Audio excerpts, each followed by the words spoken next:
C'est tout le village d'Imiter ou presque qui plusieurs fois par semaine se rassemble ici. Enfants, femmes, jeunes et personnes âgées, ils sont en sit-in continu depuis août dernier. 3 doigts levés en symbole de l'identité berbère, ils réclament une meilleure redistribution des richesses créées par la gigantesque mine d'argent située en face, à quelques kilomètres de là. On demande notre part de richesse de notre région. On n'a pas d'hôpital, ni de route, ni d'école pour nos enfants. La mine cristallise les frustrations des habitants de cette région parmi les plus pauvres du pays. 7e producteur mondial d'argent et plus grande mine d'Afrique, elle est exploitée par la Société métallurgique d'Imiter, SMI, dont l'un des principaux actionnaires à travers une série de holdings est la famille royale marocaine. Pour les jeunes, le droit au travail est au cœur des revendications. Nous vivons sur notre terre, humiliés.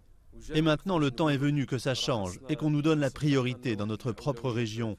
Nous voulons notre part dans les postes qu'offre la société. Les habitants d'Imiter demandent à ce que 75% des recrutements leur soient réservés. Depuis 8 mois, les négociations achoppent sur ce point. Autre sujet de colère, le manque d'eau. Ils accusent la société de pomper les ressources du village. En août, les manifestants ont coupé l'alimentation du principal forage vers la mine.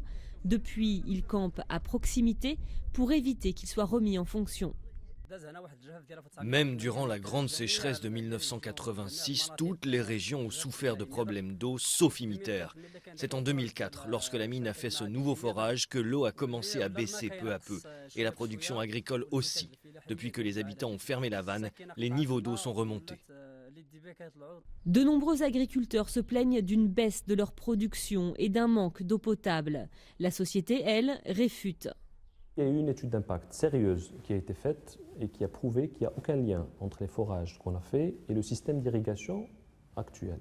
Et donc là aussi, ce qu'on a dit, c'est que faisons les mesures. Et si jamais il y a le moindre impact, on prendra toutes les dispositions nécessaires pour ne pas avoir d'impact sur la région. Plus d'une dizaine de séances de négociation ont eu lieu depuis le mois d'août, sans succès. Les habitants continuent leur sit-in et multiplient les manifestations, déterminés à obtenir gain de cause.